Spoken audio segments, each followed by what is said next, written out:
David, years ago, a fellow by the name of Immanuel Velikovsky wrote a book called Worlds and Collisions, and you got involved somehow. Tell me. Boy, I sure did, George. I was something of a youngster back then. It was a life-changing experience for me to discover Velikovsky's work and then to actually begin following up.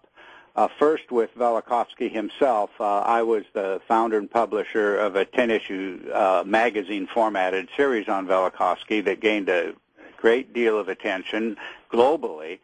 And but more than that, I found myself drawn into following pointers that had been provided by Velikovsky as to what really happened in ancient times. And the more I dug into that, the more convinced I became that Velikovsky had actually diagnosed something very fundamental.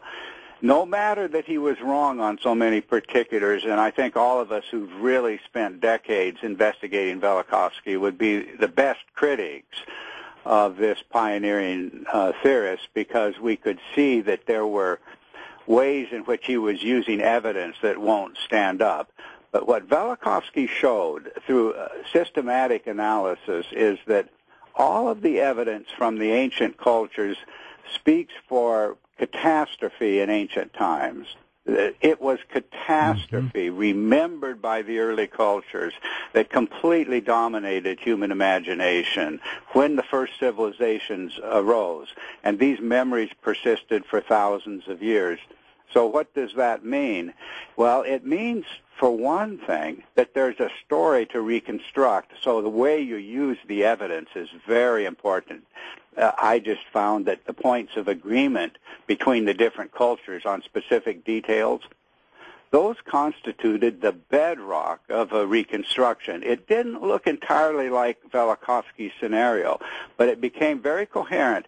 Now, the centerpiece of Velikovsky's scenario was the idea that the planet Venus was this spectacular comet roaming the solar system. Captured, right? Yeah, it captured in some sense. I don't think Velikovsky had a clear idea as to how that happened. I mean, he was proposing that it was actually expelled by Jupiter. Now, I don't think anybody can totally exclude that, but from the vantage point on the evidence that I was accumulating, that was not a centerpiece.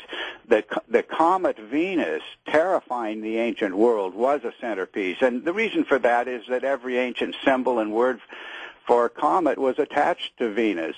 There is a story of a great comet that Velikovsky began to unravel, and I just picked up on that along with his pointers back to the planet Saturn, and that gradually enabled me to reconstruct a coherent and highly unified picture of an ancient story of catastrophe. It became for me very testable, George. Once it was clarified, its implications became crystal clear, and it became increasingly easy to determine if cultures around the world would indeed support this particular implication. And eventually that can be taken out to the planetary surfaces, and you can see that the things that are required from this reconstruction, they are found on the planetary surfaces. And what is just shouting to us is that these surfaces were carved from pole to pole by electricity. And let me ask you, Velikovsky was scorned, though, for his theories at the time, wasn't he, David? Oh, he was completely dismissed. And that was part of the reason for my interest in Velikovsky, because the one thing that I'd always been interested in before I had any interest in school even, I mean in the 7th grade, 8th grade, up into high school, I really had no interest in school, but I was very interested in odd things, the paranormal, the unusual, the idea that people hadn't yet accepted but had promised. There was just something that intuitively intrigued me about that.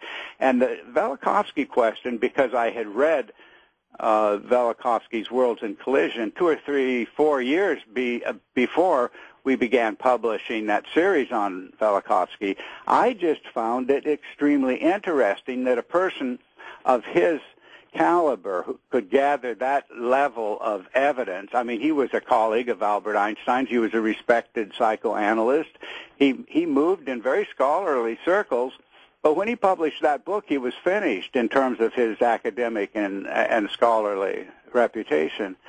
The point here is actually the story isn't over yet, George. I mean, if Venus was a comet, the picture of solar system history is changed completely. Sure. And I can tell you that every person in our circle, I mean, we have dozens of people who have gotten really involved seriously in this kind of question. There isn't one of them who has stood up and said, well, I don't really think that Venus was a comet. The evidence is just overwhelming. So it seems clear to me that there's going to be no escaping a reckoning within the theoretical sciences. And in the end, it's going to be, yes, Venus was a comet. We have to get used to that because its implications are very sweeping.